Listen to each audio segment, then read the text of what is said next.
Hi, everybody. Welcome back to Let's All Be the Change. This is my third video on my new feature on great inventions throughout history. I have a book at home on 1001 great inventions.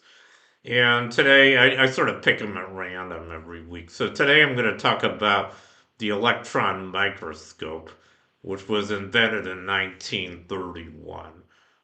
Here's a picture of a scientist using one, I guess looking at the images on her computer.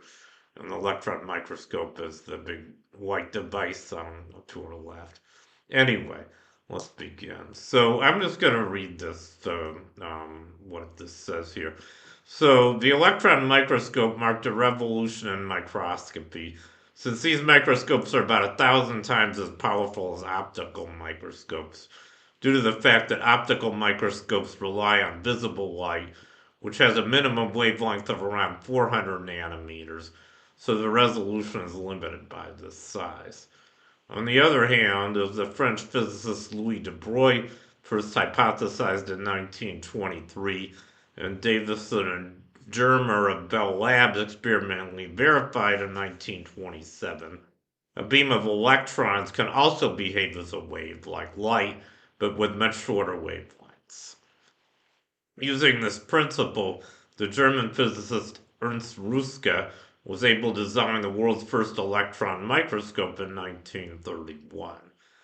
By 1939, his technology had become perfected, and the first electron microscopes became commercially available. Ruska was awarded the Nobel Prize in 1986 for his invention. And then the two images on the right are images that were taken with electron microscope. The one on top shows pollen grains, and I don't know what the magnification is here, but I'm sure it's very, very powerful, maybe a million X or something. I mean, these are pollen grains, and you can see all the detail on them. And I think an optical microscope would maybe just be able to barely see these pollen grains and spheres, and maybe not see them at all. I don't know. And then the picture on the bottom is, I think this is a really neat picture. This is a highly magnified picture of the glue on a post-it note. And you can see how the glue is beaded up here. You can actually see the little beads of glue on the post-it. Yeah.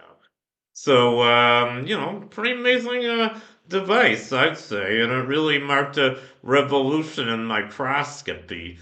As it turns out, I didn't discuss this here, but in the 1980s, there was even more powerful microscope that was invented called the scanning tunneling microscope, STM. Maybe I'll talk about that another time. That actually allows you to see individual atoms.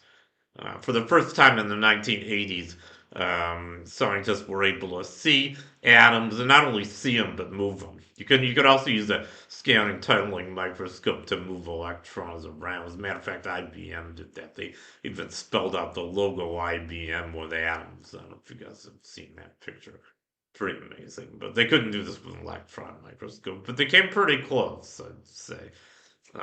Anyway, so that completes my feature on the electron microscope, another great invention.